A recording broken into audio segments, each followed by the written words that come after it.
ನಮ್ಮ ಈ ಕ್ಯಾಂಪಸ್ ಒಂದು ಕೋಟೆ. ತಮ್ಮೆದ್ರ ಮುಂದೆ ಬಂದ್ರೋ ನೋಡ್ತೀವಿ.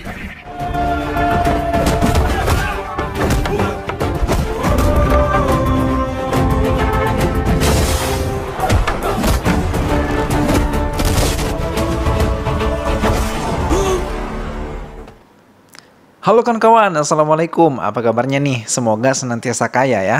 Kayak ilmu, kayak rezeki, kayak kesehatan, dan keimanan. Hehe. Kembali lagi SLMTTV menemani aktivitas santai kalian semua. Kali ini SLMTTV akan bercerita tentang sebuah film berjudul Profesor.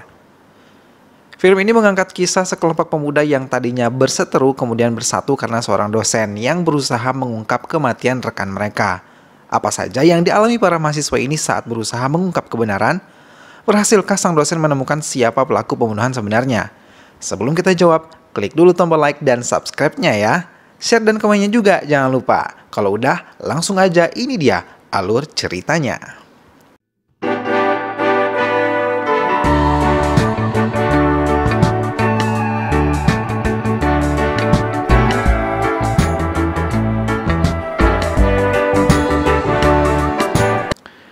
Di awal film diperlihatkan sebuah kehidupan kampus. Di sana terdapat dua kelompok utama mahasiswa yang saling berseteru. Kelompok pertama beranggotakan Roshan, Binu, Ashik, dan Divan. Mereka disebut Royal Warriors. Roshan adalah ketua kelompok mereka. Kelompok kedua diketuai oleh Gokul, beranggotakan Mahesh, Jitu, dan Samir. Mereka dikenal dengan nama Real Fighters. Suatu ketika, geng Real Fighters sedang bermain kriket di lapangan. Lalu tiba-tiba kelompok Royal Warrior datang merebut lapangan tersebut sehingga terjadi tawuran antara dua geng tersebut. Jitu terluka oleh Devan, kemudian tukang kantin yang sangat kompor bernama Manian menghasut teman-teman itu untuk membalas dendam. Akhirnya terjadilah pembalasan dendam dan tawuran kembali tak terhindarkan.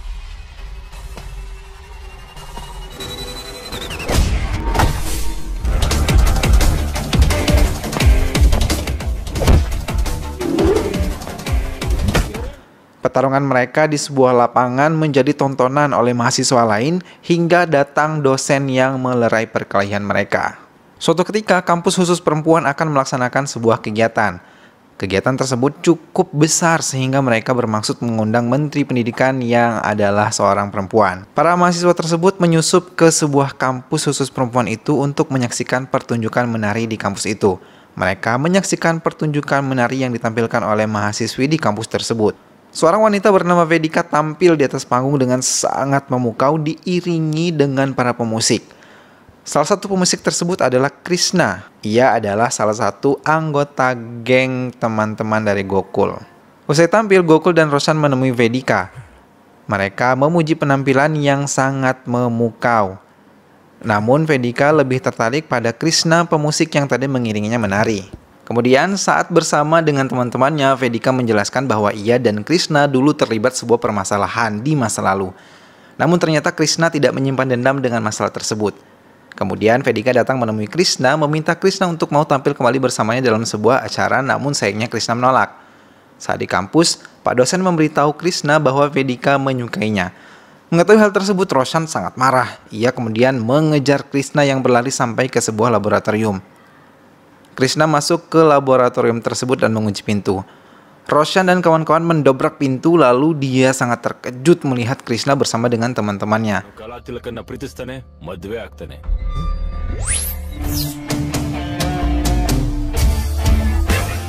Kemudian saat bersama dengan teman-temannya, Krishna ditelepon oleh Vedika.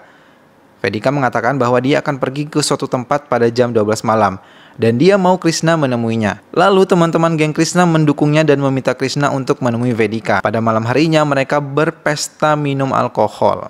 Krishna tidak minum alkohol, tapi ia dijebak oleh Manian dan diberikan minuman yang dikatakan sebagai Sprite atau Sprite. Tapi sebenarnya minuman itu sudah dicampur dengan alkohol. Krishna kemudian meminjam motor temannya untuk berangkat menuju tempat janjiannya dengan Vedika. Manian telah menelpon polisi melaporkan bahwa akan ada pengendara mabuk yang melintas. Benar saja, saat melewati polisi, Krishna ditahan. Ia diperiksa oleh polisi bernama Rama, kemudian ia dibawa menggunakan mobil. Keesokan harinya, seorang tukang susu yang merupakan anak buah dari Manian menemukan mayat seorang perempuan yang berada di sekitar kampus. Ternyata perempuan tersebut adalah Vedika. Polisi pun datang melakukan penyelidikan. Vedika adalah seorang anak dari ketua partai di daerah tersebut. Setelah dilakukan penyelidikan mendalam, diketahui bahwa Vedika telah dibunuh, bahkan ia sempat diperkosa sebelumnya. Krishna dicurigai sebagai pelaku pembunuhan tersebut karena dia adalah orang yang terakhir kali dihubungi oleh Vedika sesaat sebelum dia meninggal. Walaupun malam itu Krishna dibawa ke polisi, namun ia dibebaskan pada pukul 3 dan kejadian meninggalnya Vedika diperkirakan pada pukul 4 ataupun pukul 5. Polisi berniat akan menangkap Krishna, kemudian teman-temannya berlari melindungi Krishna. Saat Krishna berlari menuju gudang, Roshan melihatnya lalu melaporkannya kepada polisi. Polisi pun mengejar Krishna sampai ke gudang. Kemudian polisi berhasil menemukan Krishna yang sedang sembunyi. Sekejap kemudian Krishna kabur dan berlari hingga ke loteng. Polisi terus mengejar Krishna dan mendatangkan pemadam kebakaran karena Krishna sudah berada di atas gedung dan siap-siap melompat. Lalu dengan sigap kepala polisi bernama Tekken menangkapnya dan mereka jatuh ke jaring-jaring yang sudah disiapkan di bawah. Krishna pun dibawa ke kantor polisi dan ia sedang diinterogasi. Kemudian ayah Vedika datang menemui polisi tersebut.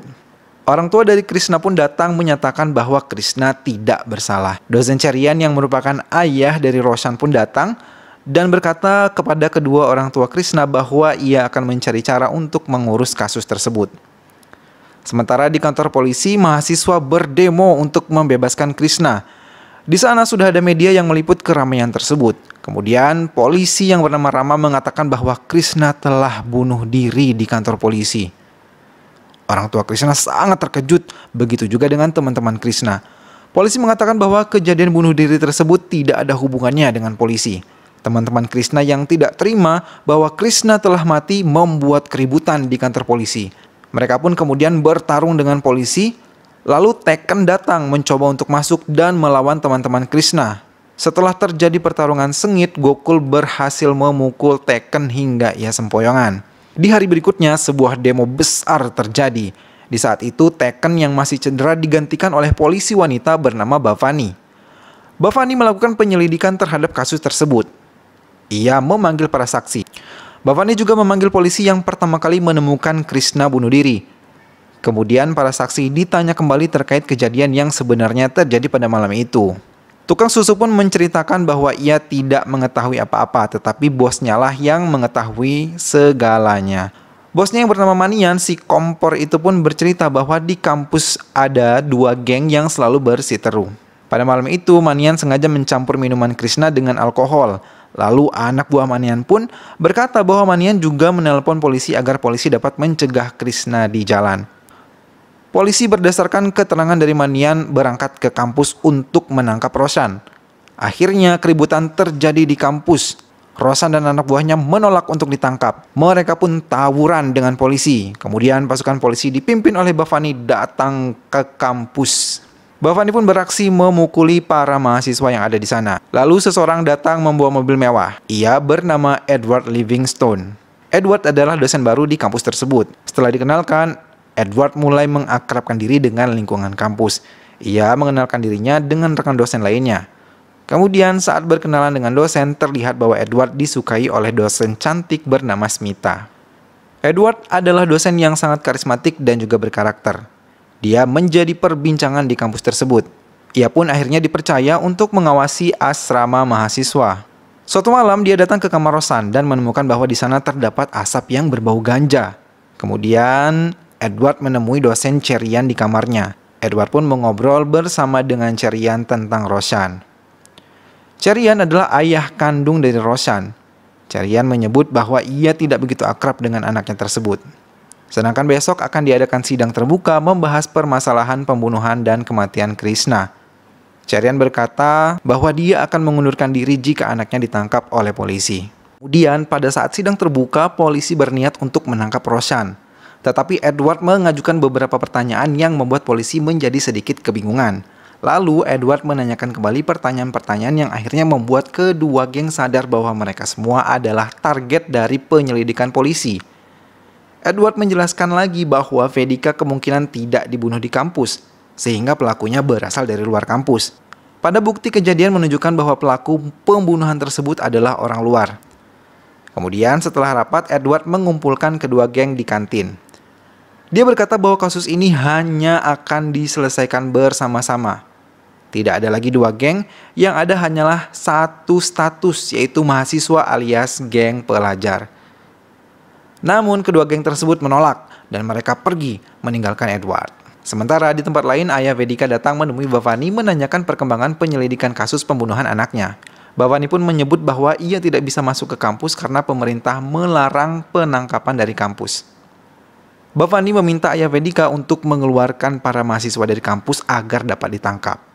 Kemudian keesokan harinya di kampus terjadi sebuah tawuran besar. Nampaknya terjadi penyerangan dari kampus lain ke kampus tersebut. Mahasiswa pun berlarian, berhamburan dan berkelahi dengan para penyerang kampus. Kemudian Edward menelpon Bhavani meminta bantuan agar penyerang kampus dibekuk. Namun Bhavani menolak. Ia mengatakan bahwa mereka tidak dapat masuk ke kampus. Bhavani meminta kampus menyelesaikan masalahnya sendiri. Edward pun tampil menghajar seluruh pengacau di kampus tersebut.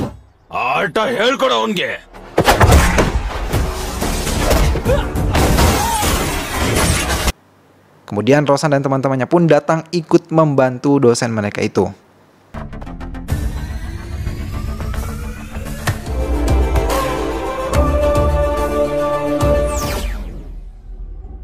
ನಮ್ಮ ಈ ಕ್ಯಾಂಪಸ್ ಒಂದು ಕೋಟೆ. ತಮ್ಮೆದ್ರ ಮುಂದೆ ಬಂದ್ರೋ ನೋಡ್ತೀವಿ.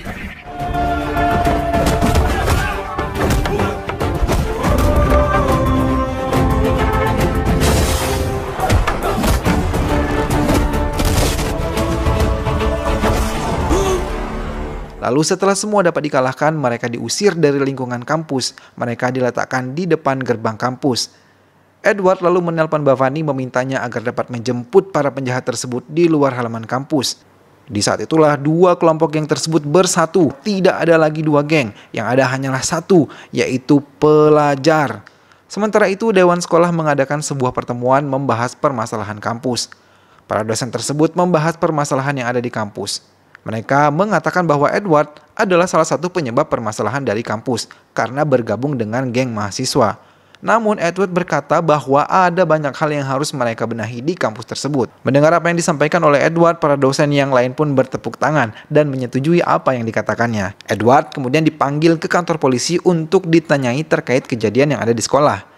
Ia pun mengatakan bahwa apa yang dilakukan di sekolah adalah untuk melindungi siswanya. Edward pun mengatakan hal tersebut sudah mendapat persetujuan dari Bhavani. Ia memperdengarkan rekaman teleponnya dengan Bhavani kepada kepala polisi. Lalu setelah ditanyai dan diinterogasi, akhirnya Edward dibebaskan. Di luar kantor, Edward dijemput oleh murid-muridnya yang sudah menunggunya. Kemudian Edward menelpon Bhavani, memperlihatkan bahwa mahasiswa yang menjadi buronan mereka sudah ada di bawah. Edward sengaja memancing Bhavani untuk berusaha mengejarnya dan keempat anak tersebut. Karena apabila di kampus mereka tidak dapat menangkap mahasiswa. Tetapi jika berada di luar kampus mereka dapat menangkapnya. Lalu adegan kejar-kejaran pun berlangsung. Mobil Edward yang membawa mahasiswanya dikejar oleh mobil polisi. Polisi mengejar sampai ke kampus namun mereka tidak bisa menangkapnya karena Edward dan anak-anak tersebut sudah berada di dalam kampus. Keesokan harinya Edward mengajak para mahasiswa tersebut untuk bekerja bakti membersihkan kampus dan mereka mengajak para dosen yang ada di situ untuk bergabung. Mereka pun bekerja bakti bersama-sama membersihkan lingkungan kampus. Di kemudian harinya Edward melihat ada beberapa orang baru yang ada di kampus tersebut. Ternyata beberapa posisi pekerjaan di kampus telah diisi, mulai dari satpam, tukang listrik, diisi oleh polisi yang menyamar. Edward kemudian meminta anak-anaknya agar waspada dan tidak meninggalkan area kampus dengan kepentingan alasan apapun. Namun suatu malam saat Manian akan menyelundupkan alkohol, Edward muncul dan mencegahnya. Di sana Edward mengetahui bahwa Gakul dan Rosan telah pergi meninggalkan kampus karena menghadiri acara pernikahan teman Gokul. Edward pun lalu pergi menyusul mereka. Tekken mencoba untuk menangkap mereka bertiga. Kemudian perkelahian di antara mereka pun terjadi. Tekken terlihat unggul dalam pertarungan tersebut meski ia dikeroyok oleh 3 orang. Rosan kemudian tertangkap dan ia meminta kedua temannya untuk kabur. Akhirnya 2 temannya itu kabur dan bertemu dengan Edward. Rosan kemudian dibawa ke sebuah gudang untuk diserahkan kepada ayah Vedika. Hal tersebut diketahui oleh Edward dan ia pun menyusul Rosan. Kemudian Edward menabrakkan mobilnya sehingga menghancurkan tembok gudang tersebut. Edward pun menghajar para anak buah ayah Vedika sampai babak belur. Akhirnya Edward berhasil menyelamatkan Rosan dan keesokan harinya di kantor polisi ia membeberkan semua hal tersebut kepada media yang menyebut bahwa polisi telah bekerja sama dengan tokoh politik. Ia menunjukkan kepada media bahwa polisi telah berbohong dengan mengatakan bahwa pelakunya telah tertangkap. Edward pun mengatakan kepada media bahwa dia dan anak-anaknya akan membantu polisi menemukan pelaku sebenarnya. Dia meminta waktu 10 hari sampai menemukan pembunuh sebenarnya. Ia pun melakukan rapat dengan anak-anaknya untuk menemukan pelaku sebenarnya, yang bisa saja berada di antara salah satu di antara mereka. Edward pun mendatangi banyak tempat untuk melakukan penyelidikan terhadap kematian Vedika. Ia melihat berbagai macam video dan mengunjungi orang-orang yang menurutnya bisa memberikan informasi terkait pembunuhan tersebut. Kemudian 8 hari pun telah berlalu. Edward belum menemukan petunjuk apapun. Edward kemudian menasihati Rosan agar mempersatukan kedua orang tuanya kembali. Kemudian, Rosan mengundang Cherian dan teman-temannya untuk menghadiri acara ulang tahun ayahnya. Di sanalah Cherian dipertemukan dengan istrinya. Teman-teman Rosan pun ikut hadir di acara tersebut. Di saat mereka semua tengah asik minum dan bercengkrama, Mahes mendapat telepon yang memberitahu bahwa kekasihnya Ramlah akan dijodohkan dengan orang lain.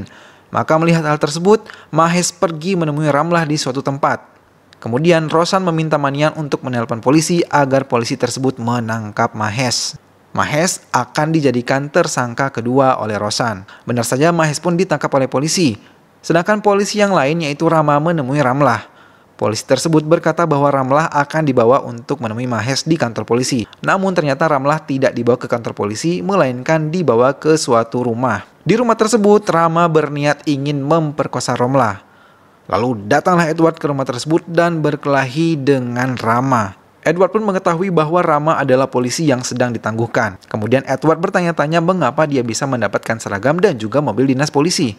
Dan 10 hari itu pun tiba, seluruh media masyarakat dan juga polisi telah berkumpul di kampus untuk menuntut kebenaran siapakah pelaku di balik pembunuhan Vedika. Edward memanggil Rama untuk menjelaskan siapa dalang sebenarnya dari kejadian tersebut.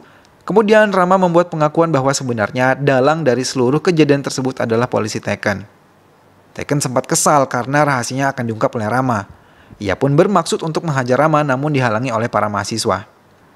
Kemudian Rama membuat pengakuan bahwa yang membunuh Vedika sebenarnya adalah polisi Taken. Ia membunuh Vedika karena Vedika adalah orang yang menyebabkan polisi Taken dalam sebuah masalah yang besar. Kemudian Rama pun kembali bercerita bahwa 2 bulan yang lalu Vedika sempat datang ke kediaman Taken ditemani oleh Ramlah. Ternyata Ramlah adalah seorang jurnalis yang mengetahui hubungan gelap antara polisi Taken dengan Menteri Pendidikan yang di awal muncul menghadiri acara di kampus Vedika. Kemudian karena merasa terancam mereka menangkap Vedika dan memintanya untuk mengaku siapa yang bersama dengannya. Namun Vedika tidak mau mengaku. Taken meminta Rama untuk menanyainya di kamar. Vedika terkapar di kamar tanpa busana. Sepertinya ia telah diskidipapap oleh Rama.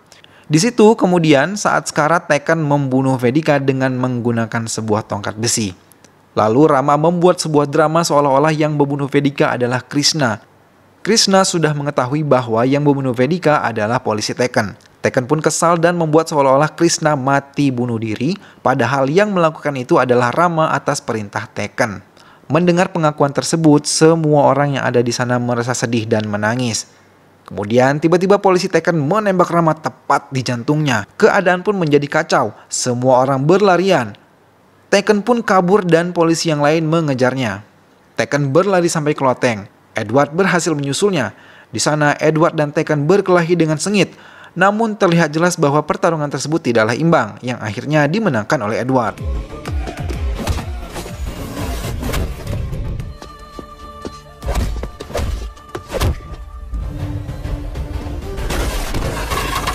Akhirnya setelah pertarungan yang panjang, Edward pun berhasil menembak Taken. Taken terjatuh dan seketika mati di tempat. Scene pun berganti memperlihatkan demonstrasi mahasiswa di kantor polisi menuntut Edward untuk dibebaskan. Lalu Bhavani meminta mereka masuk dan menemui Edward yang ternyata Edward sebenarnya adalah seseorang yang tidak tahu apa-apa tentang kejadian tersebut. Akhirnya diketahui bahwa selama ini seseorang telah memakai identitas Edward Livingstone dan berpura-pura menjadi dosen di kampus untuk menyelidiki kasus pembunuhan tersebut. Orang yang berpura-pura menjadi Edward selama ini adalah seorang pejabat polisi IPS bernama Anto Antoni. Dan ternyata para polisi yang menyamar sebagai petugas di sekolah tersebut juga merupakan teman-teman dari Anto Antoni ini. Film pun selesai. Sahabat, gimana? Akhir cerita film ini benar-benar di luar dugaan kan? Setuju nggak? Semoga kalian semua terhibur ya setelah menyaksikan video ini. Dukung terus SLMTTV dengan klik like, komen, share, dan subscribe. Terima kasih sudah setia menonton sampai habis. Sampai jumpa di video selanjutnya. Wassalamualaikum.